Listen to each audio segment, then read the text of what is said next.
ನಮಸ್ಕಾರ ಗೆಳೆಯರೇ, ಎಜುಕೇಷನ್ ಮಾಸ್ಟರ್ಗೆ ತಮಗೆ ಸ್ವಾಗತ ಸುಸ್ವಾಗತ. ಇದೊಂದು ಅಪರೂಪದ ಪ್ರೇಮ ಕತೆ.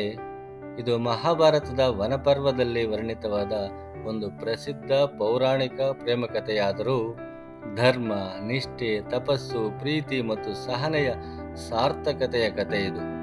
ಈ ಕಥೆಯನ್ನು ಬಹು ದಿನಗಳ ಹಿಂದಿನದು. ಅನುಪಮ ಸೌಂದರ್ಯವಂತೆ ದಮಯಂತಿ ಎಂಬ ರಾಜಕುಮಾರಿ ದೇವತೆಗಳ ಮೆಚ್ಚುವಷ್ಟು ಗುಣವಂತರಾಗಿದ್ದ ನಳ ಎಂಬ ರಾಜನೊಂದಿಗೆ ಪ್ರೇಮದ ಬಂಧದಲ್ಲಿ ಸಿಕ್ಕಿಕೊಳ್ಳುತ್ತಾಳೆ. ಇವರಿಬ್ಬರ ಕಥೆಯು ದೇವತೆಗಳಿಗಿಂತಲೂ ಶ್ರೇಷ್ಠ ಪ್ರೀತಿಯ ಸಂಕೇತವಾಗಿ ಪರಿಗಣಿಸಲ್ಪಡುತ್ತದೆ.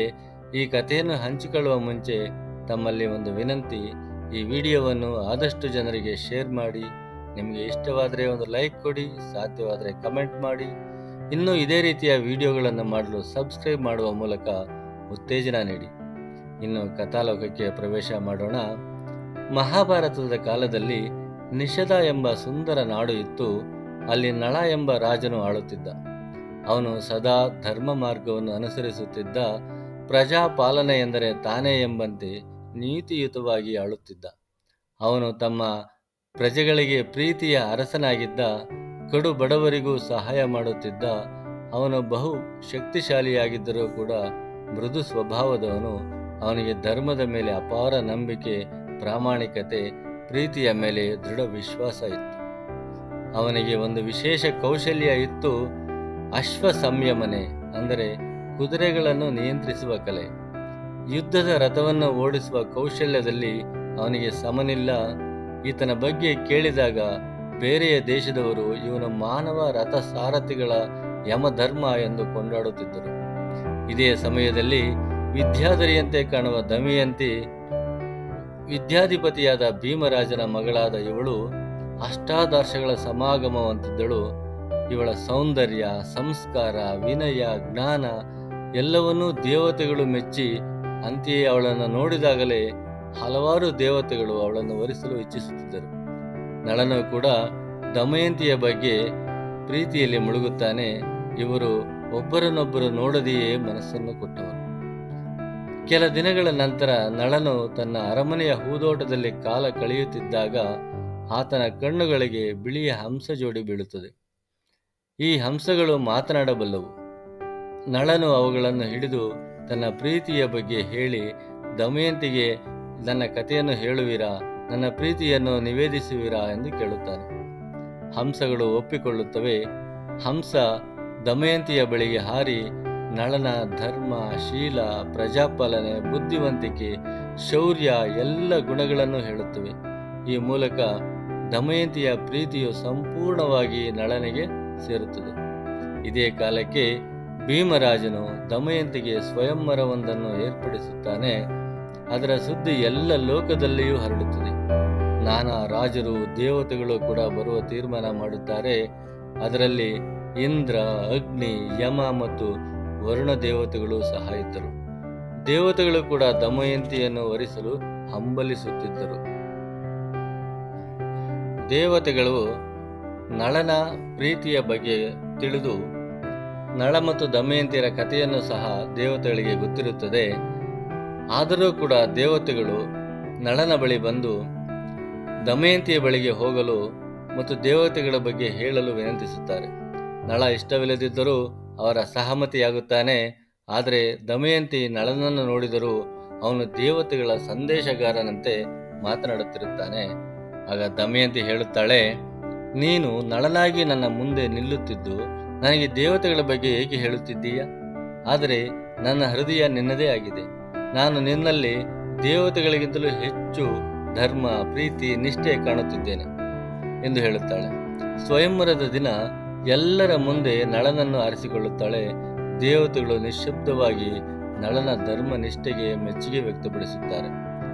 ಆದರೆ ಇದನ್ನು ನೋಡಿದ ಕಲಿಯು, ಎಂದರೆ ಅಧರ್ಮದ ದೇವತೆ, ಕೋಪಗೊಂಡು ನಳನನ್ನು ನಾಶ ಮಾಡಲು ನಿರ್ಧರಿಸುತ್ತಾನೆ. ನಳನು ಶುದ್ಧ ಧರ್ಮಾತ್ಮನೂ ಆದ ಕಾರಣ ತಕ್ಷಣ ಅವನೊಳಗೆ ಪ್ರವೇಶಿಸಲು ಕಾಲನಿಗೆ ಸಾಧ್ಯವಾಗುವುದಿಲ್ಲ. ಅವನು ವರ್ಷಗಟ್ಟಲೆ ಕಾಯುತ್ತಾನೆ. ಒಂದು ದಿನ ನಳನು ಸಾಯಂಕಾಲ ಶುದ್ಧತೆ ಮೀರಿ ನೀರನ್ನು ಸೇವಿಸುತ್ತಾನೆ. ಇದು ಕಾಲಿಗೆ ಅಂದರೆ ಅಧರ್ಮದ ದೇವತೆಗೆ ಅವಕಾಶವಾಗುತ್ತದೆ. ನಳನ ಸೋದರನು ಪುಷ್ಕರನು ಯಾವಾಗಲೂ ಕುಪಿತನಾಗಿರುತ್ತಿದ್ದ. ಇವನು ಈ ಕಾಲಿಯ ಪ್ರಭಾವದಿಂದ ನಳನೊಂದಿಗೆ ಜೂಜಾಡಲು ಸಿದ್ಧನಾಗುತ್ತಾನೆ. ಪುಷ್ಕರನು ಜೂಜಾಡಿದ ಮೇಲೆ ನಳನು ಈ ಜೂಜಿನಲ್ಲಿ ತನ್ನ ಅರಮನೆ, ಆಭರಣ, ಧನ, ಸೇನೆ ಎಲ್ಲವನ್ನೂ ಕಳೆದುಕೊಳ್ಳುತ್ತಾನೆ. ಕೊನೆಗೆ ದಮಯಂತಿಯ ಜೊತೆ ಅರಣ್ಯಕ್ಕೆ ಹೋಗಲು ಸಿದ್ಧನಾಗುತ್ತಾನೆ. ಅರಣ್ಯದಲ್ಲಿ ಜೀವನ ಕಷ್ಟಕರವಾಗುತ್ತೆ. ಹಸುವಿನಿಂದ ಚಳಿ, ಗಾಳಿ, ಹಿಂಸಾತ್ಮಕ ಪ್ರಾಣಿಗಳು ಅವರಿಗೆ ತೊಂದರೆಯನ್ನು ಕೊಡುತ್ತವೆ. ನಳನು ತನ್ನ ಪತ್ನಿಗೆ ಇದನ್ನು ತಡೆಯುವ ಶಕ್ತಿ ಇಲ್ಲವೆಂದು ಭಾವಿಸಿ ರಾತ್ರಿ ಅವಳು ನಿದ್ರಿಸಿರುತ್ತಿರುವಾಗ ಅವಳನ್ನು ಬಿಟ್ಟು ಹೋಗುತ್ತಾನೆ. ದಮಯಂತಿ ಬೆಳಿಗ್ಗೆ ಎಚ್ಚರಗೊಂಡಾಗ ನಳನು ತನ್ನ ಪಕ್ಕದಲ್ಲೇ ಇಲ್ಲದೇ ಇರುವುದನ್ನು ಕಂಡು ಭಯಭೀತಳಾಗುತ್ತಾಳೆ. ಅವನು ಹೋದ ಹೆಜ್ಜೆಗಳನ್ನೇ ನೋಡುತ್ತಾ ಅಳುತ್ತಾ ತನ್ನ ಪತಿಯನ್ನು ಹುಡುಕುತ್ತಾ ಅಲೆಯುತ್ತಾಳೆ. ಹೀಗೆ ಅರಣ್ಯದಲ್ಲಿ ಅಲೆದಾಡುತ್ತಾ ತನ್ನ ಪತಿಯ ಹುಡುಕಾಟ ಆರಂಭಿಸುತ್ತಾಳೆ. ನಾನಾ ಗ್ರಾಮ, ಪರ್ವತ, ಕಾಡುಗಳನ್ನು ದಾಟಿ ವಿವಿಧ ರಾಜ ಮನೆತನಗಳಿಗೆ ತಲುಪುತ್ತಾಳೆ. ಕೊನೆಗೆ ಕಾಳಿಂಗನ ರಾಜ ಅರಮನೆಯ ಸೇವಕಿಯಾಗಿ ಹೋಗುತ್ತಾಳೆ.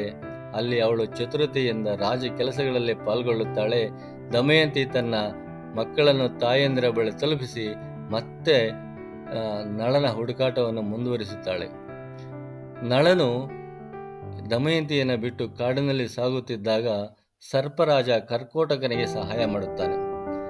ಸರ್ಪರಾಜನು ನಳನನ್ನು ಕಪ್ಪು ಬಣ್ಣದವನಾಗಿ ಪರಿವರ್ತಿಸಿ ಕಾಲಿಯ ಪ್ರಭಾವದಿಂದ ದೂರ ಮಾಡುತ್ತಾನೆ.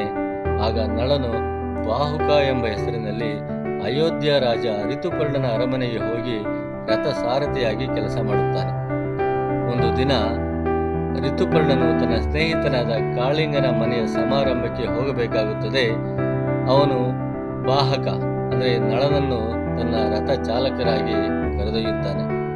ನಳನು ತನ್ನ ಪೂರ್ವದ ಕೌಶಲ್ಯದಿಂದ ಶೀಘ್ರವಾಗಿ ರಥವನ್ನು ಚಲಿಸುತ್ತಾನೆ. ಇದನ್ನು ಕಂಡು ರಿತುಪರ್ಣ ಆಶ್ಚರ್ಯಪಡುತ್ತಾನೆ. ದಮಯಂತಿಯು ಈ ಬಾಹುಕ ಎಂಬ ರಥ ಸಾರಥಿಯಲ್ಲಿರುವ ತನ್ನ ಪತಿಯ ಲಕ್ಷಣಗಳನ್ನು ಗುರುತಿಸುತ್ತಾಳೆ. ಆತನ ಪ್ರಯೋಗ ಮಾಡಿದ ಅಶ್ವ ಕುದುರೆಗಳನ್ನು ಓಡಿಸುವ ರೀತಿ ಮತ್ತು ನಳನ ಶಬ್ದ ಶೈಲಿ ಅಭ್ಯಾಸಗಳ ಮೂಲಕ ಆತನನ್ನು ಗುರುತಿಸುತ್ತಾಳೆ. ಕೊನೆಗೆ ಆ ಬಾಹುಕನು ತಾನೇ ನಳನಾಗಿದ್ದನೆಂದು ದಮಯಂತಿಯ ಮುಂದೆ ಒಪ್ಪಿಕೊಳ್ಳುತ್ತಾನೆ. ಪುನಃ ಒಟ್ಟಾಗಿದ್ದ ನಳ ಮತ್ತು ದಮಯಂತಿ ನಿಷಾದಕ್ಕೆ ಮರಳುತ್ತಾರೆ. ಪುಷ್ಕರನ ವಿರುದ್ಧ ಮತ್ತೆ ಜೂಜಾಡುತ್ತಾರೆ. ಈ ಬಾರಿ ನಳನು ಗೆದ್ದು ತನ್ನ ರಾಜ್ಯವನ್ನು ಹಿಂಪಡೆಯುತ್ತಾನೆ. ಅವನು ಪುಷ್ಕರನನ್ನು ಕ್ಷಮಿಸಿ ಧರ್ಮಪಾಠವನ್ನು ಕಲಿಸುತ್ತಾನೆ. ಇವರನ್ನು ನೋಡಿಯೇ ದೇವತೆಗಳು ಸಂತೋಷದಿಂದ ಆಶೀರ್ವದಿಸುತ್ತಾರೆ. ನಳನು ತನ್ನ ಗುರುಪಾಠಗಳಿಂದ ಮತ್ತೆ ಶುದ್ಧನಾಗಿ ತನ್ನ ಹಳೆಯ ರೂಪವನ್ನು ಪಡೆಯುತ್ತಾನೆ. ಪುನಃ ಪುಷ್ಕರನೊಂದಿಗೆ ಜೂಜಾಡಿ ಅವನ ರಾಜ್ಯವನ್ನು ಅವನಿಗೆ ಹಿಂತಿರುಗಿಸಿ ತನ್ನ ರಾಜ್ಯವನ್ನು ತಾನು ಪಡೆಯುತ್ತಾನೆ. ಮತ್ತೆ ನಿಷೇಧದ ರಾಜನಾಗಿ ಧರ್ಮಾನುಸಾರ ರಾಜ್ಯಭಾರ ನಿರ್ವಹಿಸುತ್ತಾನೆ. ದಮಯಂತಿ ಜೊತೆ ಪುನಃ ಹೊಸ ಜೀವನ ಆರಂಭಿಸುತ್ತಾನೆ. ತನ್ನ ಮಕ್ಕಳಾದ ಇಂದ್ರಸೇನ ಮತ್ತು ಇಂದ್ರಸೇನ್ಯ ಅವರೊಂದಿಗೆ ಸಂತೋಷದಿಂದ ರಾಜ್ಯವನ್ನು ಆಳುತ್ತಾನೆ. ಸ್ನೇಹಿತರೆ, ಇದಾಗಿತ್ತು ಇಂದಿನ ನಳ ಮಹಾರಾಜನ ಅಥವಾ ನಳ ದಮಯಂತಿಯ ಕತೆ. ಈ ಕಥೆಯು ನಿಮಗೆ ಇಷ್ಟವಾದರೆ ಸಬ್ಸ್ಕ್ರೈಬ್ ಮಾಡಿ, ಇಲ್ಲ ಶೇರ್ ಮಾಡಿ ಅಥವಾ ಲೈಕ್ ಮಾಡಿ. ಮತ್ತೊಂದು ಕಥೆಯೊಂದಿಗೆ ಅಥವಾ ಮತ್ತೊಂದು ಹೊಸ ವಿಷಯದೊಂದಿಗೆ ನಿಮ್ಮ ಮುಂದೆ ಬರುತ್ತೇನೆ.